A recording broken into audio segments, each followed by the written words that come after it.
Before we start on Bhagavad Gita, I want to wish all of you all the very best today. Today is called Adi Shankaracharya Jayanti. How many of you do not know who Adi Shankaracharya is? You can put up your hand. Adi Shankaracharya. Adi Shankaracharya is the reason why we are here today. Adi Shankaracharya, I think was in the 8th century, born in a very humble family in Kerala, and by the time he was 32 years old, he had done the parikrama of India on foot 4 times. And his legacy is what we are enjoying today. At that time, our Vedas, our scriptures, our teachings were all in shambles. They were not organized, they were in different places with different people. Some scriptures were lost, some scriptures were missing, and they were all on leaves. You know, they used to write on that palm leaves. Adi Shankaracharya, at that tender age, he left his home at about 12 or 10 years old, decided to devote his life to the quest of himself and to organize spirituality for everyone else that has come after him. He went from rishi to rishi, from cave to cave, from guru to guru, and he started compiling all the scriptures. And where there were pages were missing, leaves were missing, he sat, he meditated, he collected information, and he filled up those gaps. So whatever we have today in terms of shastras, scriptures, teachings, they are all thanks to only one person, Adi Shankaracharya. Adi meaning first.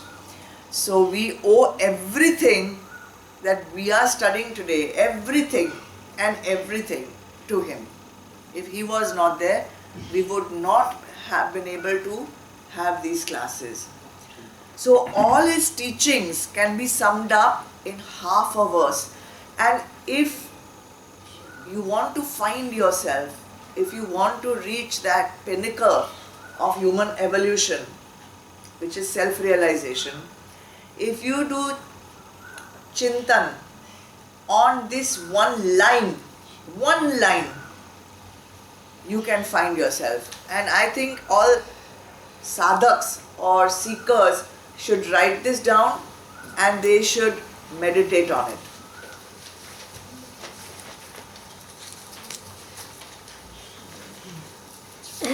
Brahma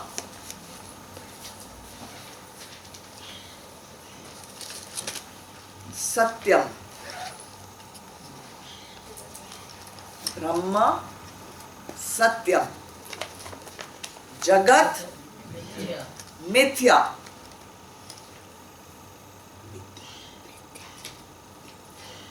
Jivo Brahmeva Na Para.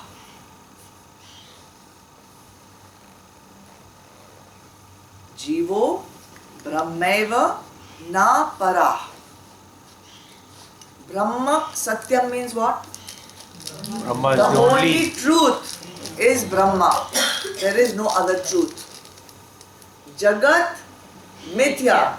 Whatever you see, whatever you perceive, whatever you can imagine, wherever you can go, however far you can study, whatever knowledge you can get, whatever is around you, perceivable by the 5 senses, is mithya.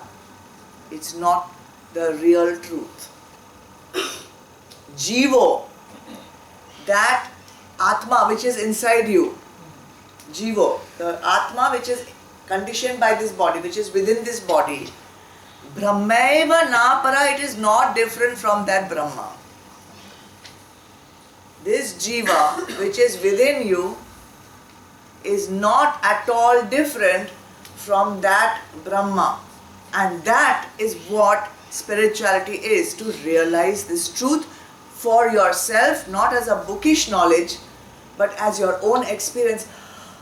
I am that.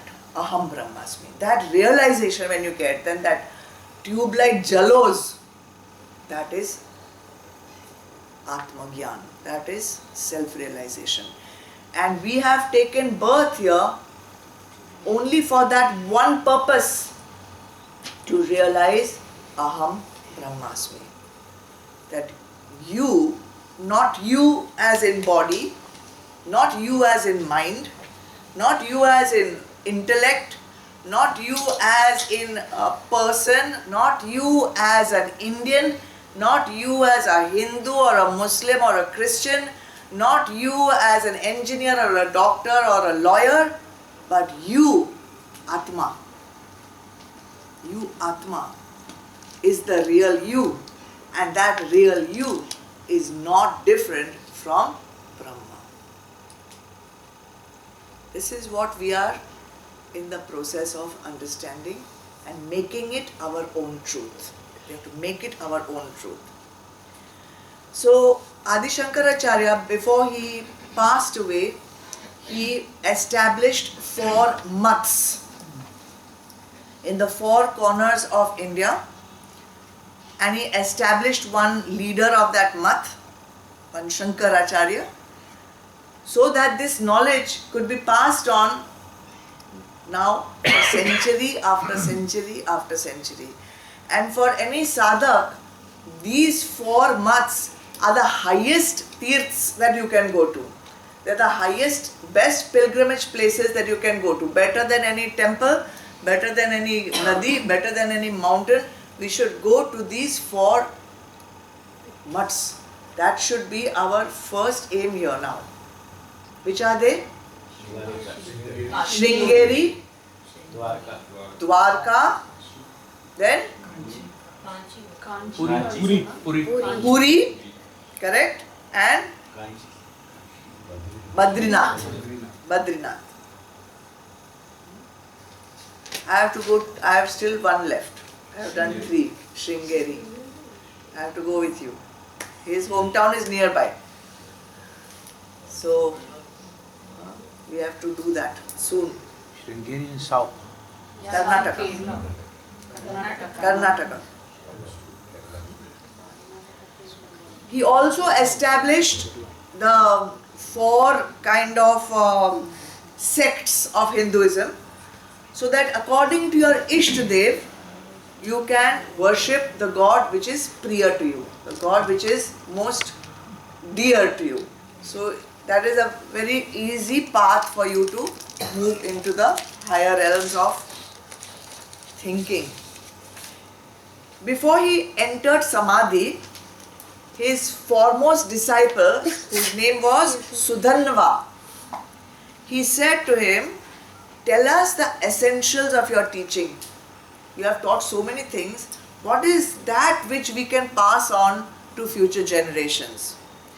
So, Adi Shankaracharya wrote Dasa Shloka, which is very similar to what we just sang, Atma Shatak, but it's not the same. Dasa Shloka. And in that, the entire core of Sanatan Dharma you can learn in those 10 verses. In short, I'm going to tell them to you right now. Okay. 1. The 5 elements, what we call Panchbhut, do not express my real nature. They are not who I am. I am made of Panchbhut, but I am not Panchbhut. I am changeless and eternal.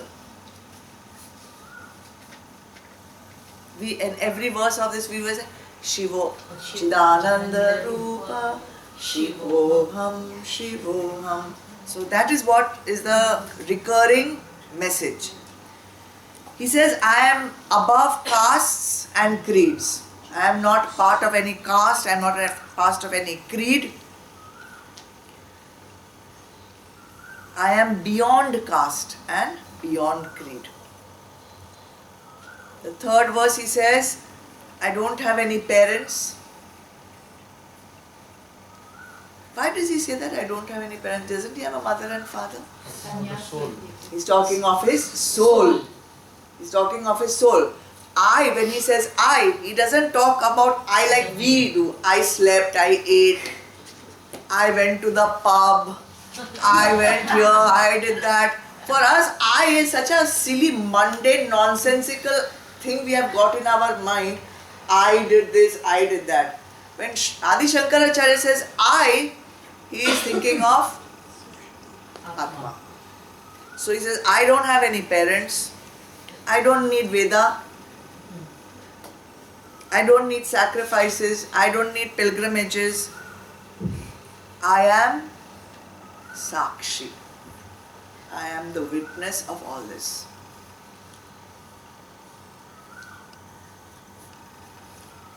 No religion, he says, reveals my true nature.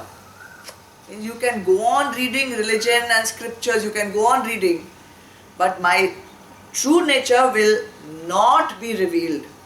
That has to be experienced by you.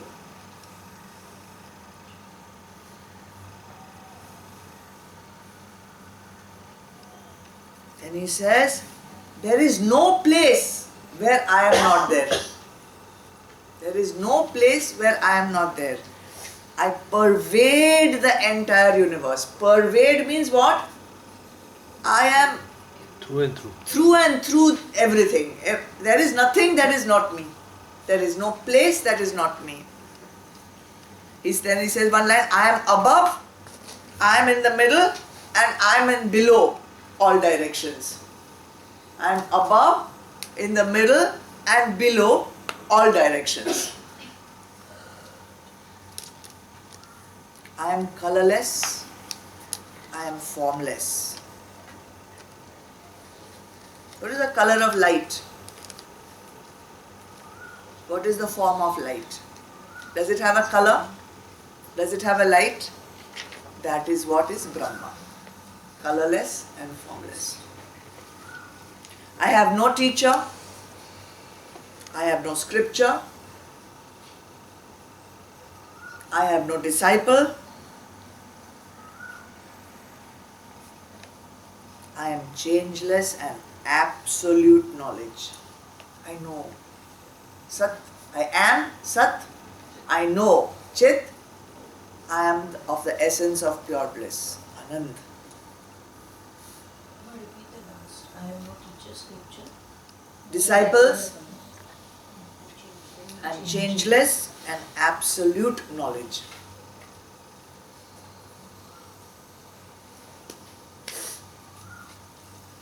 Normally we say that there are three avasthas: deep sleep, dream state and waking state. He says, I am none of these three. I am neither in deep sleep, I am neither dream state, nor am I in waking state. But I am the consciousness which is above these three states, Turiya Avastha.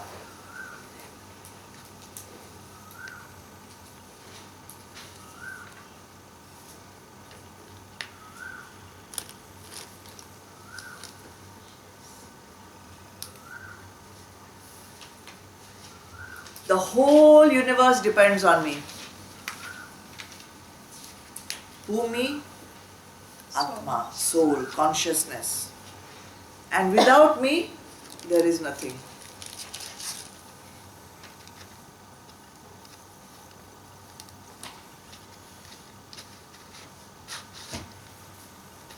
And I love this last verse. It says, I cannot be called one. Because if you say I am one, that implies two. So I cannot be called one.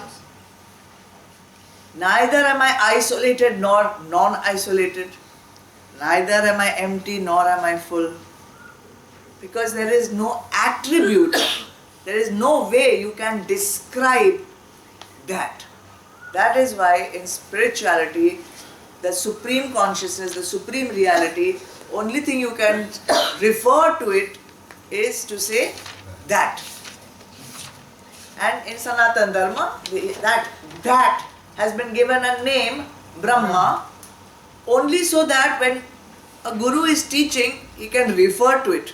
Otherwise, how to refer to it? So that is why a name has been given, Brahma. In English they say, I am that. So this is what we have to study, this is what we have to do chintan on.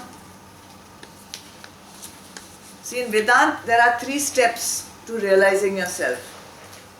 Shravan, Manan, Nididhyasana. Shravan you have already done right now. You have heard it, you have read it. Manan you have to do. Manan means contemplate on it. You have written something down. When you will go home, 99.99% of you will be closing the book and opening it on the next Bhagavad Gita discourse ka class.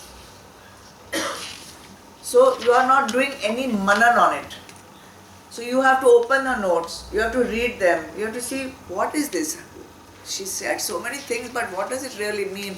How does it apply to me? Is it true? Is it not true? How does it apply to the world? What is happening? How is it happening? Do some inquiry, think about it, and then try to understand it. And having understood it, then in deep meditation, you have to experience it. Nididhyasana. Nididhyasana. No, what is this? The shlok. Das shloki. Thus. It's got 10 shloks. So das shloki. Last year on Adi Shankaracharya Jayanti, we had a satsang where we had sung this. I remember that clearly. Before that, on Adi Shankaracharya Jayanti, we had seen the movie. Adi Shankaracharya ka movie we had seen. So we have to honor this day. If no other day we honor, we have to honor this day. It's a very important day. And this is the day you have to spend for Adhyatma, not for anything else.